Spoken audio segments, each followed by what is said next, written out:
It's a little different. Oh, perfect. Yeah, We get to be centered and everything. Hey, everybody. Welcome back to the next episode of the Fearful to Amped podcast. So glad that you could join me and my guest, right? So Michelle joins me once a quarter.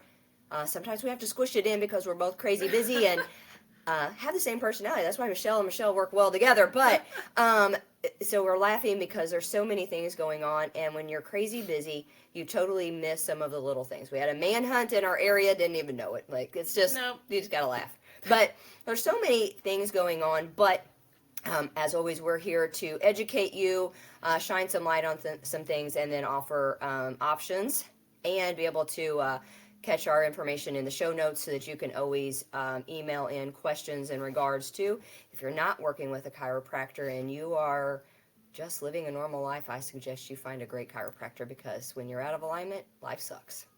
Yes, it does. Truly. It truly does. And that's not just because I'm a chiropractor. No. But, in the gym we say embrace the suck, right? Because sometimes you just gotta get, but that is not what you want to do when you're out of alignment. No. And as a chiropractic, you shouldn't be in pain all the time. No. So. No. All right. So we both have seen a ton of shoulder issues. If it wasn't today, it has been in the past several months. And as we approach spring, life is about to go into full bloom. And a lot of sports are getting ready to transpire and get into full swing. So we wanted to talk about some things, and I'm going to let Michelle take it, because this must be shoulder 101 for this month, and it's just the 8th. Yeah, just the 8th. It's not even really spring yet, but shoulder injuries occur all the time. It's actually one of the most common injuries in the human body, is a shoulder injury via rotator cuff, frozen shoulder, bursitis, tendonitis, anything like that. AC joint separation. There's just so many things that can happen because of a shoulder not functioning correctly, not moving correctly. Of course, with sports injuries, football is the highest one because, of course, the kids are getting hit. And then we've got wrestling, and then we've got baseball and softball. And taking baseball and softball, that's because of the throwing mechanics of the shoulder, which sadly a lot of kids are not taught how to throw correctly. So over time, it leads to a lot of issues, and we see a lot of high school athletes be great, and then all of a sudden they hit college and they hurt their shoulder, or they're 2 years into college and they're having Tommy John elbow surgery, and it's not because the elbow is the problem, it's because the shoulder's the problem. So the reason the shoulder is such an easy place to injure is because it's the only joint in the body that is on a movable platform, which means it's attached to the scapula, which is not attached to the body through a bone. And the only thing that the scapula is attached to is this little clavicle right up here, and then a shoulder muscle girdle, which moves and flows like this. The problem is most people, their scapulas, as Michelle knows, do not move correctly because of improper training of those muscles. So that's where, again, we see a lot of issues. They stem from the scapula not moving, then all of the stress is put on the shoulder, and then eventually either they get, again, a separation, or they tear the little tiny rotator cuff muscles, like that. And I have a lot of patients come in and be like, well, I was fine, and then I threw my ball to my son, and now I can't move my arm. Or they say, I woke up and now I can't move my arm at all. I have no idea what happened. Well, something had been happening for several years, and it's just the straw that broke the camel's back of, well, they did something and it just snapped. Yeah. So that happens a lot. And I think, let's say, pitchers. Yeah. Right? And like you're saying with that improper throwing, the repetitive motion, the overuse, becomes a huge issue. That is part of the process, and that's going to be in any job that we do, any sport, any job. We see it every day. Oh, yeah. But a couple things. So, path of least resistance, the body's always going to do the easiest thing to get the job done, regardless if it's correct. But that overutilization without the some strength training, without doing it correctly, it leads into a lot of other things, but also imbalance. Yes. And this is what first thing made me think of. My daughter used to pitch in select softball. Now she catches, and now she's doing some pitching again in college. But at about 13, when I walked in one day, she's sitting at the island in her sports bra and her sliding shorts, and she says, "We have a problem." And I'm like, "What do we now?" Oh. And she went, and she's got this massive trap because of throwing, and the other side underdeveloped, which was that aha moment. I was just starting to get into learning the anatomy and diving into kinesiology and building the personal training business. And as a parent and most coaches, they're not looking at the anatomy. They're not thinking about it. They're thinking about the right mechanics in order to, and just because you're throwing doesn't mean that you have the right mechanics. Yes. Yeah. Especially if you have an imbalance. Yes. Not all coaches are also going to really identify those things. Yeah. Just, it is what it is. But I want you to touch on some things that you see when, what other functions from those athletes, if they have an injury, are going to end up becoming compromised because, unbeknownst to others, right, other things have to take a compromise in order to keep you upright. So a lot of things. So just thinking about the scapula not moving correctly. So functionality wise, that means their core's not moving correctly, which means that's not supporting the lumbar spine, which in turn means the pelvis is going to rotate out, and then they're going to probably have a diagonal knee pain, and it's going to go down, and they're going to eventually stress fracture their foot. Yeah. I mean, you can watch these athletes. Like I treat a lot of kids. I've been in practice for about 6 years, and I've treated these kids from like little baby, pee-wee, t-ball, to now they're getting into some middle school stuff, and they're starting to work these kids harder. Yeah. And all of a sudden I have these kids who, they would come in mechanically beautifully, straight as I needed them. And then all of a sudden they're like this. Yeah. Because they're not doing any type of symmetric work. Right. They're only doing stuff at practice which only uses either their right or left arm. Right. And then they're just not moving correctly. They're not functional training, of course, especially when they're in middle school. Yeah. Well, then and they're not taught how to engage their core. No, they're not taught how to engage their core at all. Then they get to high school, which they then implement weight training that they're not doing correctly.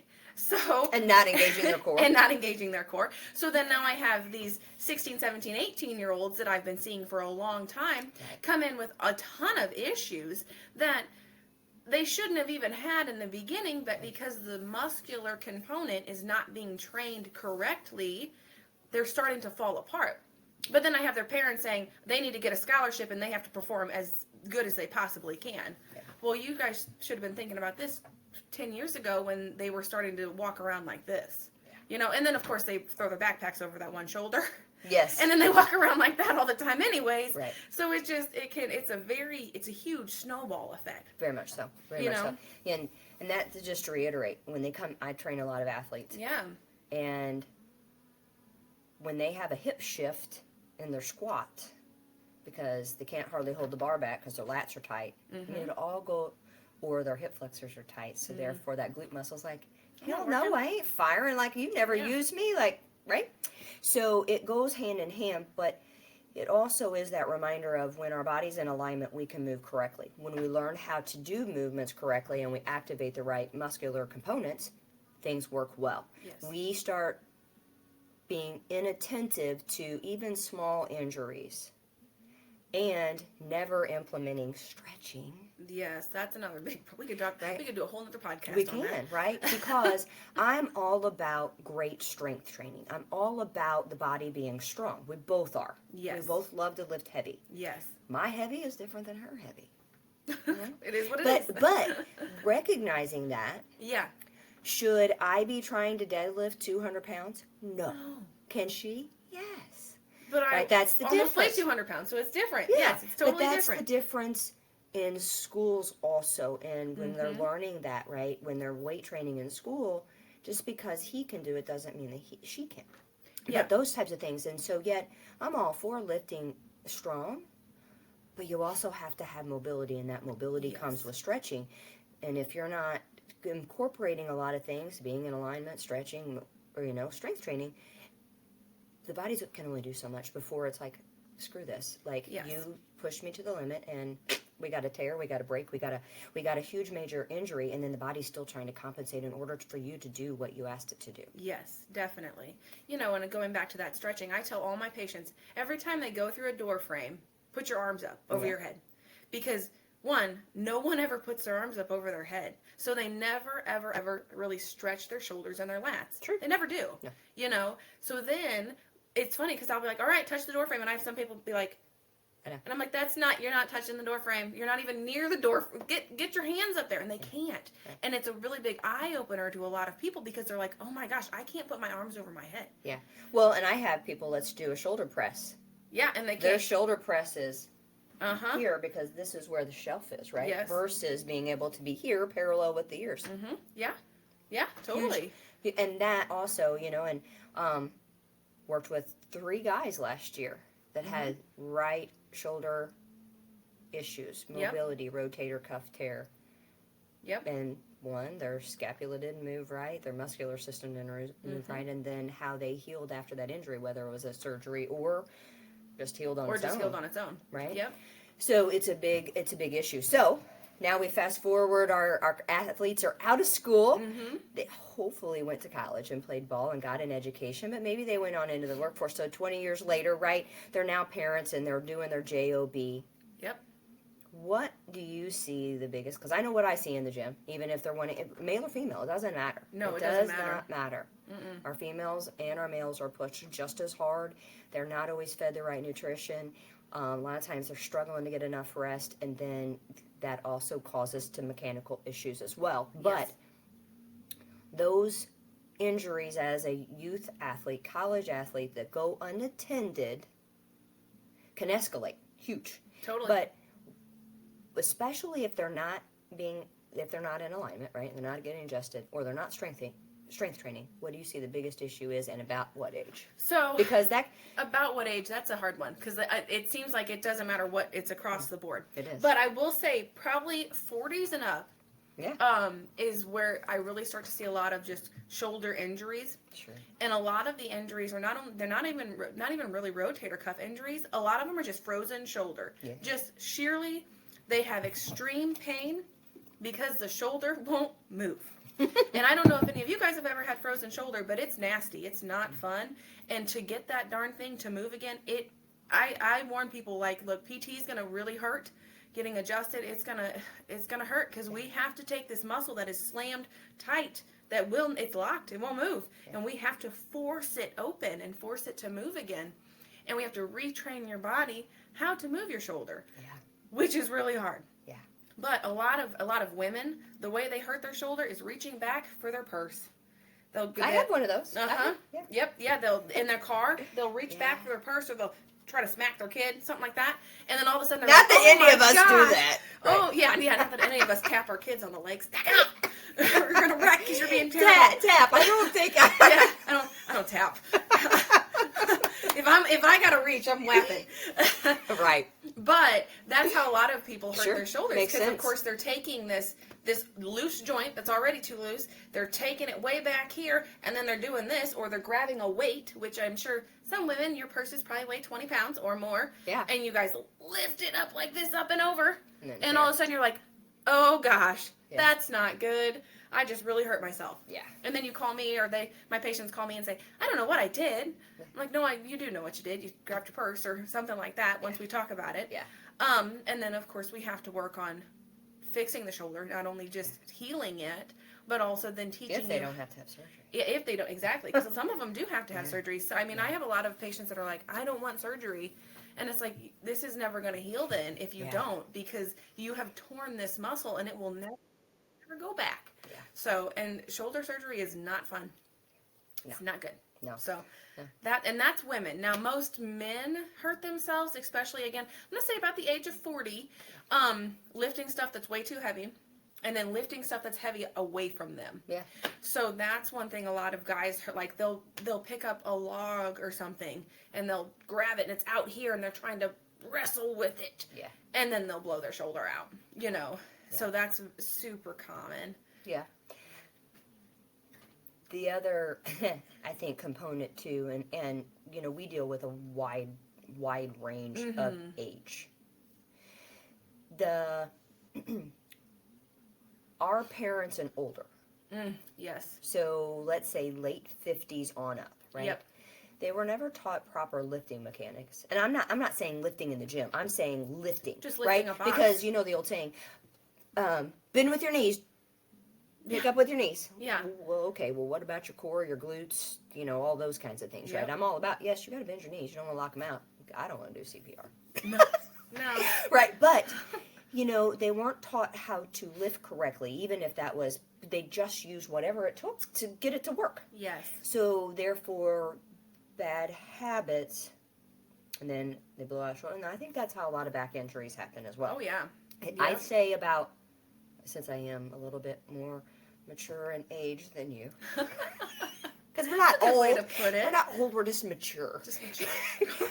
My generation and younger are more in the exercise, the strength training, and trying to take care of, because ultimately we're a mom, and yet we're going to have to take care of our parents. Yeah.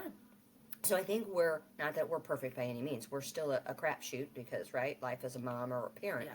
But I do feel like we're a little bit more in tune with taking care of our body and being healthy and learning how to do things better.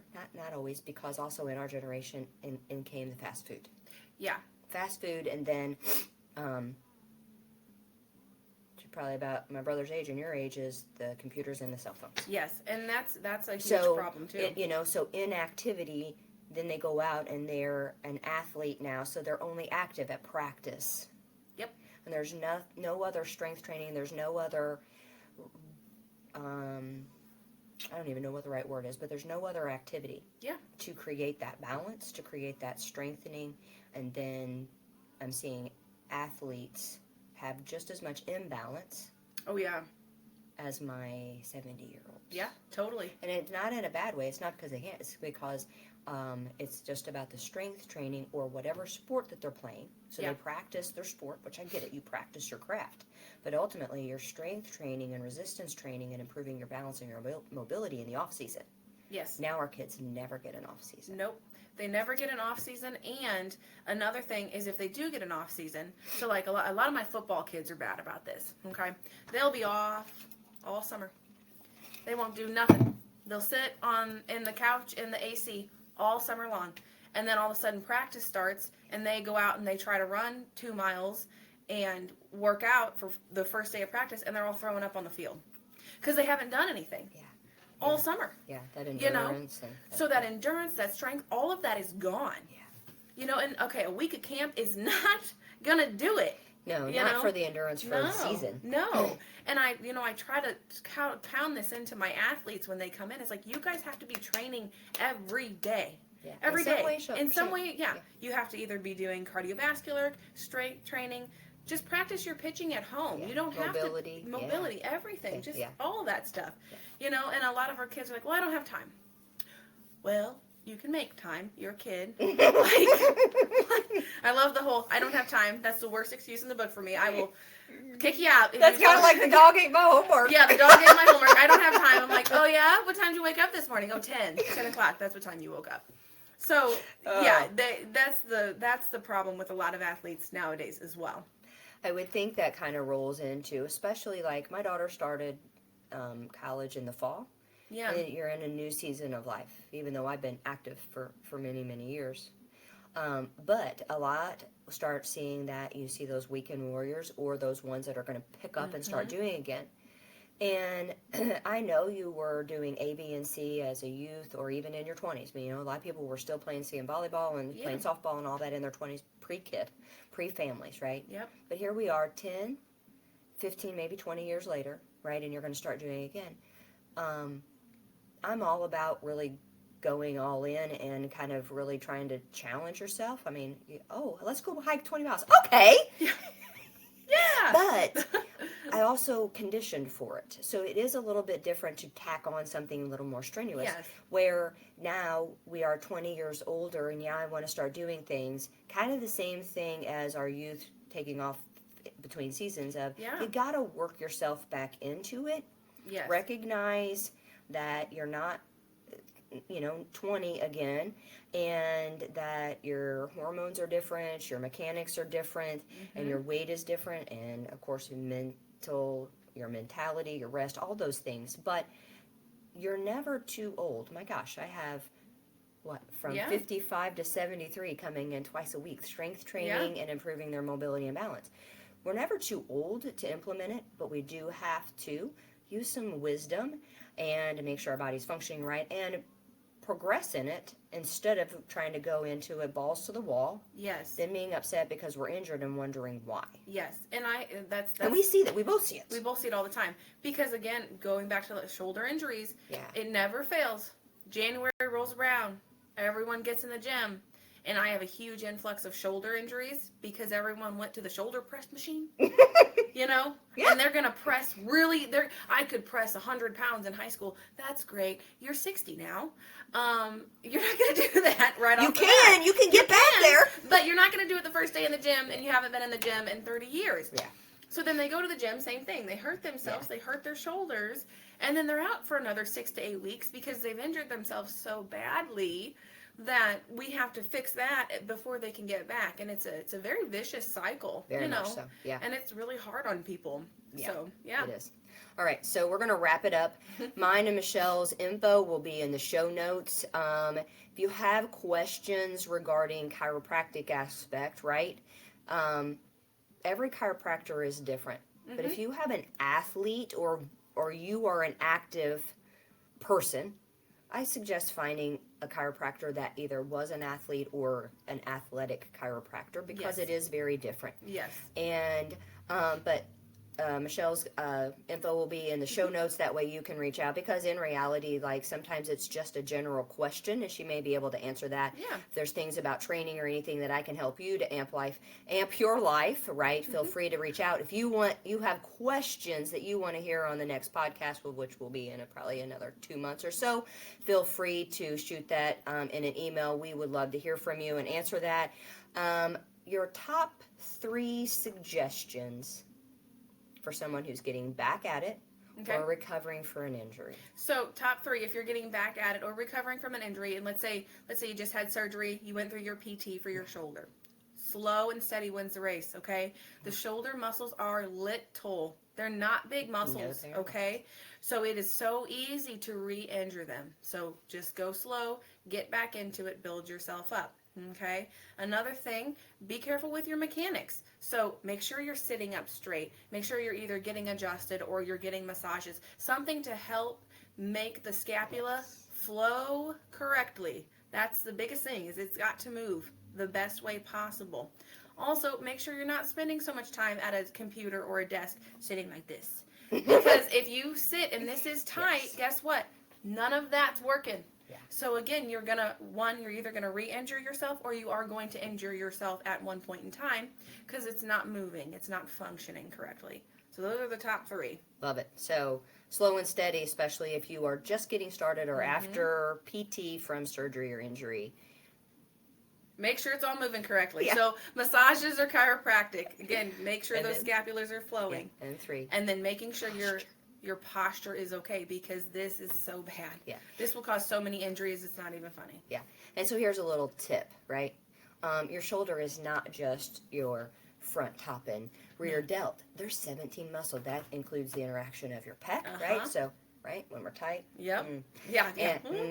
Right, your shoulders can't move, and then that also includes your biceps, your triceps, and your big lat muscles. So if you're just trying to strengthen your shoulder and you're just trying to hit certain things, let's figure out a better option for you or work with someone who knows that there's more to the shoulder complex than 3 muscles. Than 3 muscles in a giant trap.